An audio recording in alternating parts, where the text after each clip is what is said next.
Hi there, this is a video about how to create videos of hand-drawn diagrams which have been animated. So the kind of thing I wanted to do here was to include a diagram in my own handwriting, my own kind of drawing style in a technical presentation. And the good thing about doing this is if I presented all this information in one go, it would be too much. But if I can show it animated and slow it down, I can talk over it, I can kind of hold the audience's attention and direct them around the diagram as it kind of appears before their eyes. So in terms of the aims for this little process, like I said, I want to retain my own handwriting and drawing style. I want to use an active pen or a drawing tablet in order to kind of create the diagram, and the ability to tweak or edit that diagram after the fact is really important. So first attempt then, I used Microsoft Whiteboard, which is built into Windows, quite a nice drawing experience, quite easy to change tools. And I also used a piece of software called OBS for recording the screen. Really great piece of software. So the diagram that I showed you took me about 25 minutes, including mistakes and undos to do. And OBS gave me a file which was 25 minutes long. So then I needed to edit it. For this, I used DaVinci Resolve, which has a free version, couldn't believe it, but brilliant piece of software. So after some time, I then had maybe a minute, maybe a little bit less video, but the downside is that took 2 to 4 hours maybe to edit, an awful lot of time. And then you want to change something, sorry, but you're gonna have to start again. The thing is, this is a video, it's a stream of bitmaps, and there's nothing we can do about that. So let's take a step back and just quickly discuss the difference between bitmap and vector graphics. So on the left here, we have a bitmap. As you can see, it's kind of like a grid, and you can basically think of it as an array of values. Here it would be 1 bit, because it's black and white. Here we've got a grayscale image that's more realistic, but again, same deal, an array of kind of color values. And you might have like a header width, the width of the file in the header, so that it knows, like in this case, 5 values is 1 row. So on the right-hand side, we have a diagram which also represents an A, but it represents an A as 3 lines. So we have a line from 0, 5 to 2, 0, 2, 0 to 4, 5, and then finally 1, 4 to 3, 4. And so that is a set of instructions or a set of paths rather than the color values. So here we've got 2 images, same diagram. Now, if we zoom out, there's not much difference. But now if we zoom in, we can see this one is a bitmap. We have kind of pixelated, there's no more information that the software can show us. It can do some smoothing, but it's not very good. Now this one, this is the SVG, this is a vector format, and as you can see, it's kind of crisp and clean at any zoom level. So back to attempt number 2, we're trying to use vectors this time so that we can edit them after the fact. So we're still using Whiteboard, but this time we're going to export a PDF which has got vector information inside it. Then we can open that PDF inside Inkscape, yet again another open source editor for vector graphics. That can enable us to save a file or export a file as an SVG. And then my first thing I tried was animating with a thing called SVG Artista. However, that failed. It crashed multiple times, but also I realized that the lines were wrong. So in Whiteboard, when I draw a line from A to B, I get this kind of sausage enclosed path with a fill. What we really need is a single path from point A to B. And I found after a while a piece of software called Concepts, which you can see here, which gives me that. Now, Concepts is a really great piece of software designed to be really easy and intuitive to draw. Kind of the whole editing thing just gets out of the way and just lets you draw. I'm showing some of the interface here, the way you change things, and you've got this kind of bay of tools here, and I've got the first 4 mapped to those buttons on that mini keyboard. I'm also using this kind of velvet case thing just to insulate my palm from the screen.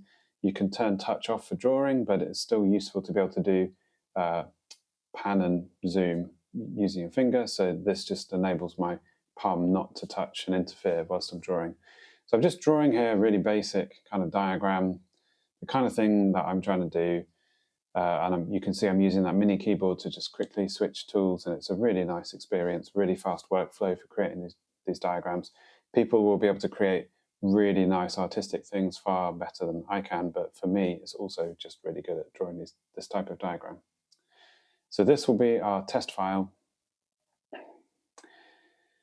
So let's go to the final attempt then. It wasn't number 3, it was probably 6 or 7. So this time we're going to draw in concepts, which is going to give us an SVG out. However, there's still a couple of tweaks and edits we need to make to it. Now I'm starting to use Notepad++ for this, and I'll show you this later, this process. That's going to give us a final SVG, and this time we're going to animate it with something called Vivus. Now we can either use a Vivus.js library, or we can use a kind of demo website called Vivus Instant. We can set some speed and timing functions.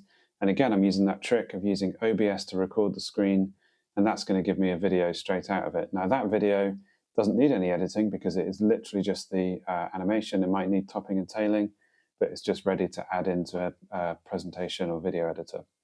We can even go back and edit and reanimate, and I'm going to show you that in a second. So back to concepts then. You can see here I'm exporting an SVG. I think we're going to name it 2.svg, and I can then copy that into this Vivus Instant website, and you can see immediately it's animating it. So the A and the B, the backgrounds of those two boxes is not showing up very well, and that's the reason we need to do the kind of opacity editing, which I'll show you in a minute. So imagine if we wanted to edit this file. We wanted to add this blue path, and we want it to happen just after the S is drawn. So I've added that path, and I'm now going to save this as 3.svg. Now, if we copy this back into, oh no, sorry, I'm showing you the editing first. So I'm going to find a couple of opacities in here and just do find and replace, make them 0.4. Now, there's probably a much better way of doing this, but I'm doing it this way at the moment. There's also the stroke width. There seems to be a maximum stroke width in concepts for the normal pen. I've found that once I get it into a different piece of software, I need 19 to make it fill the boxes. But here we go, we've copied that in, so now we can actually see the backgrounds.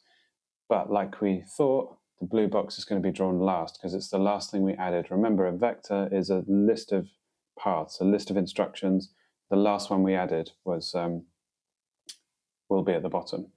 So in back to Inkscape, now it's actually grouped together, but if we use the node select tool, we can still select an object, and we can go to object properties, and we can see an ID for that object.